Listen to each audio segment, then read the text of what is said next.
죽을 때 후회하지 않으려면 지금 당장 끊어야 할 세 가지. 여러분, 로마의 현자 세네카는 우리에게 뼈아픈 질문을 던집니다. 그대는 인생이 짧다고 불평하는가? 아니면 그대가 인생을 짧게 만들고 있는가? 우리는 늘 시간이 부족하다고 말합니다. 하지만 세네카는 우리가 인생을 짧게 느끼는 이유는 시간이 부족해서가 아니라 우리가 그것을 허비하고 있기 때문이라고 일갈합니다. 죽음의 문턱에서 눈물을 흘리며 1분 1초를 구걸하고 싶지 않다면 지금 당장 당신의 삶에서 도려내야 할 세 가지가 있습니다. 이 세 가지를 끊어내지 못한다면 당신은 평생 남의 인생을 살다가 정작 자신의 인생은 한 줄도 쓰지 못한 채 생을 마감하게 될 것입니다. 지금부터 끊어야 할 세 가지 관련하여 구체적으로 살펴보겠습니다. 제1장, 끊어야 할 첫 번째, 비참한 분주함. 세네카가 가장 먼저 경고한 것은 바로 알맹이 없는 바쁨입니다. 그는 이를 비참한 분주함이라 불렀습니다. 1. 남의 일을 위해 소모되는 시간. 우리는 종종 남의 일을 내 일처럼 돌보며 바쁘게 움직이는 것을 미덕으로 여깁니다. 누군가의 부탁을 거절하지 못하고 체면 때문에 원치 않는 자리에 불려나갑니다. 자식의 뒷바라지, 친구들의 경조사, 사회적 체면을 위한 모임들. 하지만 세네카는 묻습니다.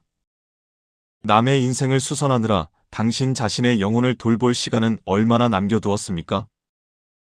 자신의 시간을 타인에게 약탈당하도록 허용하는 것은 자신의 재산을 길거리에 뿌리는 것보다 더 큰 죄악입니다. 타인의 기대를 충족시키기 위해 당신의 가장 귀한 생명인 시간을 제물로 바치는 그 비굴한 습관을 지금 당장 끊어내십시오. 2. 고상한 척하는 시간 낭비의 해부. 세네카는 당대 로마의 호화로운 생활 속에서도 바쁜 척하는 무능함을 보았습니다. 골동품에 먼지를 닦느라 하루를 보내고 운동장에서 근육을 단련하는 데만 모든 지적 에너지를 쏟는 자들. 현대의 우리도 마찬가지입니다. 본질적인 삶의 지혜는 공부하지 않으면서 오직 골프 타수, 명품 수집, 맛집 탐방에만 모든 지적 에너지를 쏟고 있지는 않습니까? 세네카는 이를 두고 우아한 게으름이라 불렀습니다. 당신이 열정이라 부르는 그 취미들이 사실은 당신 자신으로부터 도망치기 위한 소음은 아닌지 직시해야 합니다. 무의미한 정보의 바다를 헤매고 SNS에서 타인의 일상을 관찰하며 하루를 보내는 그 허위의 훈장을 이제는 떼어내십시오.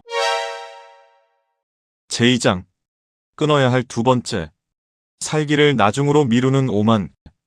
두 번째로 끊어야 할 것은 당신의 인생을 영원히 유예시키는 연기하는 습관입니다. 1. 죽음은 미래가 아니라 과거에 있습니다.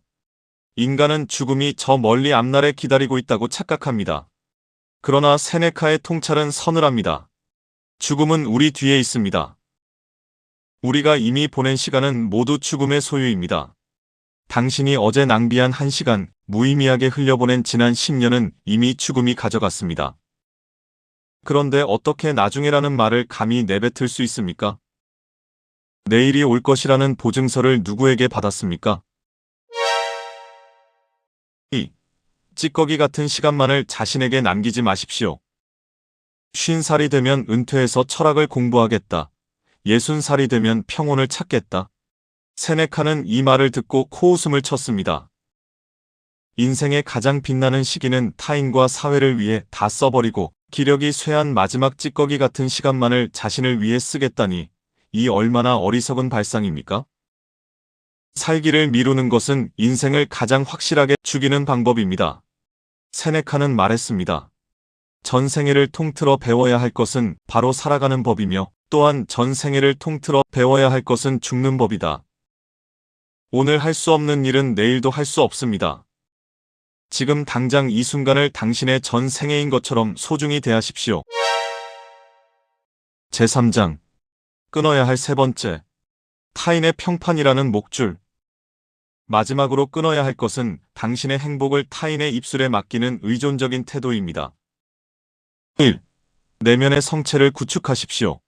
세네카는 외부의 소음으로부터 자신을 지킬 내면의 성체를 쌓으라고 명령했습니다.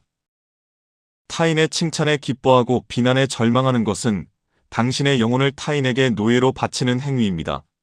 당신을 평가하는 이들 역시 당신만큼이나 나약하고 곧 죽을 존재들입니다.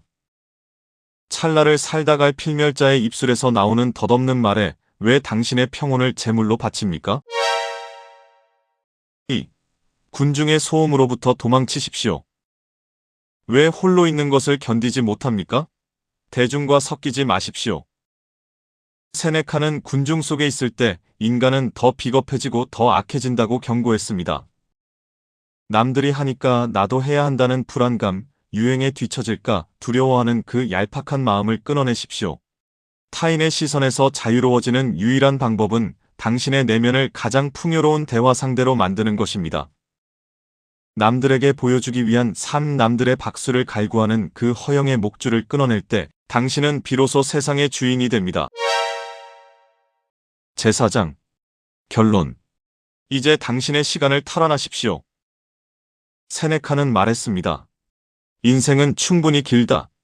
우리가 그것을 제대로 사용하기만 한다면 말이다. 여러분의 인생이 지금까지 타인의 요구나 미래에 대한 불안으로 어지러웠다면 이제 그 펜을 당신의 손으로 꽉 쥐십시오. 더 이상 남의 인생을 대신 살아주지 마십시오. 더 이상 오지 않은 내일을 위해 오늘을 죽이지 마십시오. 비참한 분주함을 끊으십시오. 살기를 나중으로 미루는 기만을 끊으십시오. 타인의 시선이라는 노예의 사슬을 끊어내십시오. 인생은 당신이 얼마나 오래 숨 쉬었느냐로 결정되는 것이 아닙니다. 당신이 얼마나 당신의 의지로 평온한 영혼으로 현재를 살았느냐로 결정됩니다. 세네카는 자신의 죽음마저도 의연하게 받아들였습니다. 그는 이미 자신의 인생을 충분히 사용했기 때문입니다. 당신의 진짜 인생은 세상의 모든 가짜 의무로부터 당신의 시간을 완전히 탈환하는 바로 지금부터입니다. 이상입니다. 오늘 말씀드린 내용이 여러분의 가슴 속에 작은 울림 되었기를 기대해봅니다. 여러분이 오늘 하루 중 오직 자신만을 위해 탈환한 시간이 있다면 댓글로 그 소중한 결실 나누어 주시면 감사하겠습니다. 여러분의 찬란한 후반부 인생, 지금부터의 진짜 인생을 진심으로 응원합니다.